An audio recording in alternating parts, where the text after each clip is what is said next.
আজকে সন্ধ্যেবেলায় ঘরোয়া খাওয়ার মতো একটু পাস্তা বানিয়ে নিলাম।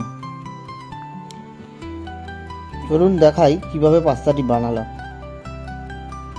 তো প্রথমে কিছুটা পাস্তা বয়েল করে নিলাম। খুব বেশি বয়েল করব না, অল্প স্বল্প। একটু ক্যাপসিকাম কুচিয়ে নিলাম, পরিমাণ মতো ক্যাপসিকাম দিলাম। ভালো করে কুচিয়ে নিতে হবে ক্যাপসিকামগুলো, ঠিক যেমন দেখছেন চৌকো চৌকো করে। ভালো করে কুচিয়ে নিলাম। এরপর ঠিক দিতে হবে অল্প গাজর। গাজরটাকেও ভালো করে খোসা ছাড়িয়ে নিয়ে তারপর বেশ সুন্দর চৌকো চৌকো করে কুচিয়ে নিলাম গাজরগুলোকে।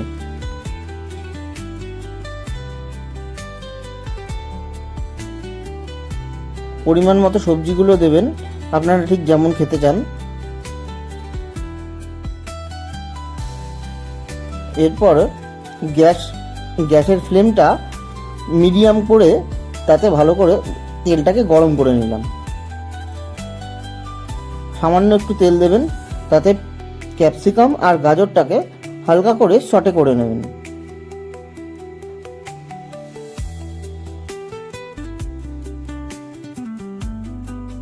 বেশ 2 মিনিট মতো সটে করার পর সামান্য নুন ছড়িয়ে দিয়ে ওটাকে নেড়ে চেড়ে আর একটু সটে করে নামিয়ে নেবেন।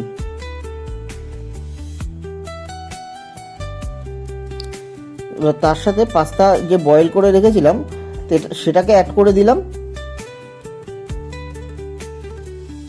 অ্যাড করে দিয়ে আরও বেশ খানিকক্ষণ নাড়িয়ে নিলাম। সাথে স্বাদের জন্য গোলমরিচ, সামান্য নুন দিয়ে নিলাম।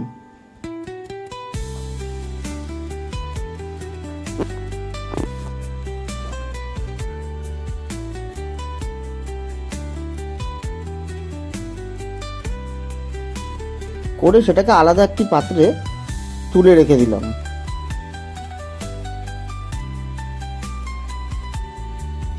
এইবার ক্রিমটা বানানোর জন্য, হোয়াইট সসটা বানানোর জন্য তাতে কড়াইতে অ্যাড করে নিলাম মাখন। একটু বেশি পরিমাণে মাখনটা নিতে হবে, যেহেতু এটার ওপরই গ্রেভিটা নির্ভর করছে। তার উপর দিলাম একটু ময়দা, পরিমাণ মতো ময়দা দেবেন। নিয়ে ভালো করে নাড়িয়ে নিলাম। ভালো করে বাটারের সাথে ময়দাটুকু মিশিয়ে নিলাম।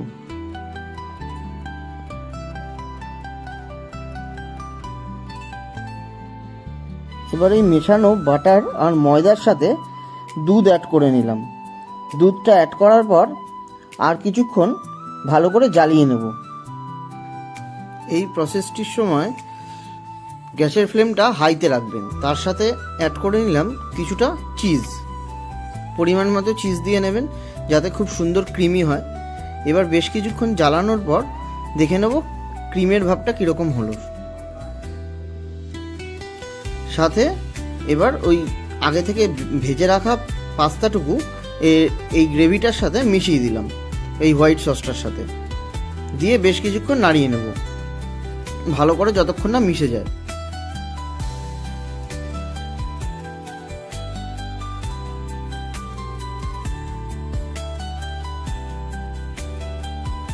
এর মধ্যে অ্যাড করে দেব কিছুটা অরিগ্যানো, পরিমাণ মতো অরিগ্যানো আর চিলি ফ্লেক্স।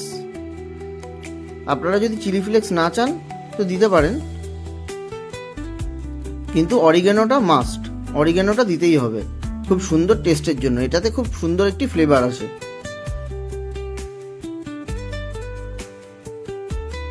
এই দেখুন কি সুন্দর টেক্সচারটি এসছে, আর খেতেও কিন্তু খুব সুন্দর হবে। সন্ধেবেলা টিফিন হিসাবে একটি উপযুক্ত খাবার।